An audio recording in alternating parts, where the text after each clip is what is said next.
in Houston. Yes. In Baltimore. Yes, Yes, it does. Yeah. Yes. And I'm always curious about the extent of how far does it go? I mean, is there any, you know, and sometimes I in going to, you know, other medium-sized American cities, and when I hear the same kinds of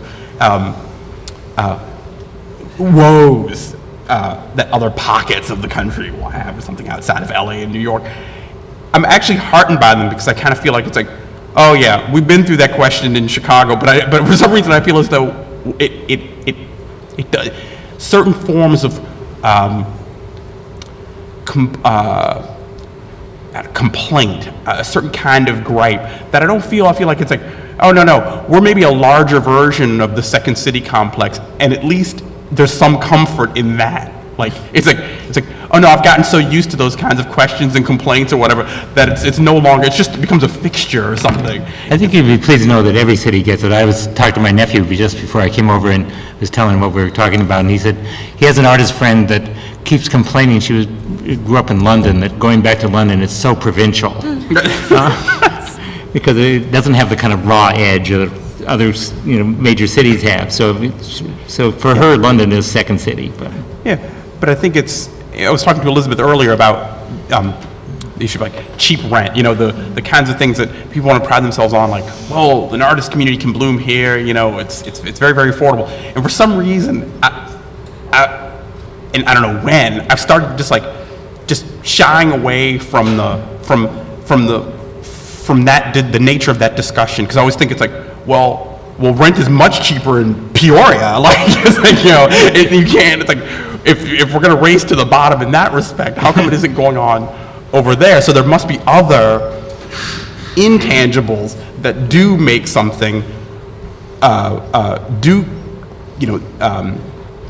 constitute a sense of community or worth or value, you know, a quality of discourse or something outside of, you know, is there affordable space? Those kinds of things that you can't, you know, that alone will not make an artist, you know, community in that sense. So just talking about things like the schools that are here, you know, what is the quality of discourse? You were saying it isn't pretentious. Like, I like the fact that Chicago, you got to square your terms, you know, in a lot of cases. It's like, no, I've never heard of that. Explain it to me, you know, as opposed to assuming that we're all on the same page or share some kind of lingua franca in theory or have seen the same thing, you know, in some sense. So just throwing that out there.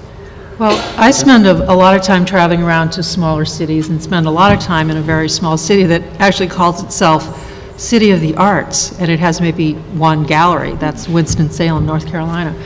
And the thing that's very different about those towns, even though they do have their art museum and, you know, their small patron community, is that they're small. I mean, in Chicago, you can be here for years and years and still not meet everybody. And I'm not even talking about the new people that come in. I mean, even the people that were already here. Excuse me. Whereas these other cities, they're, you know, it's the local university art department and the one guy who's got, or one gal who's sort of got a national reputation, and then there's 4 or 5 other people, and that's kind of it. So it's the critical mass that's here, the population of the city as well as the population of the artists community and the larger arts community.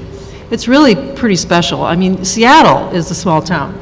Mm-hmm. Art scene compared to ours, but it's a pretty vital art scene, or Portland, which you mentioned. Mm-hmm. They're very dedicated, and there's some real energy in certain people, but it's just not as big, and there's not as much to explore, not as much to experience. Mm-hmm. But it's interesting as pockets, when I think about the Northwest, like having to you're far enough away from dominant centers in a way, like not thinking about, you know, thinking about the East Coast, like, you know, Boston, Philly, Baltimore, DC or something, like still within a certain, you know, radius, range, shadow of New York. But when you're far enough away, having to sort of stand on your own 2 legs, like having to really, as a defining characteristics of certain pockets, where it's like, oh yeah, it's gotta, the scene's gotta be self-sufficient, in some sense. And I was just out in the Northwest, and that's you know, what I realized, like they're kind of griping about it, the fact that it's like, no, actually they're not, is that what I'm hearing through this is a certain call for self-reliance or something. It's very funny. Part of the country. I would also like to make the point that this community has always been really heterogeneous, and Paul pointed out that the School of the Art Institute was the first art school to graduate African-American artists, and they graduated a lot, and graduated a lot of women. And I mean, when I was doing the Art in Chicago project, there was some concern, you know, it wasn't going to reflect the current moment, which was 1995, basically, you know, criteria of inclusion. And I was like, you know, we're not having to go out and beat the bushes for women and, you know, quote, minority artists. They are here in Chicago, and Chicago was one of the few places that allowed a larger community.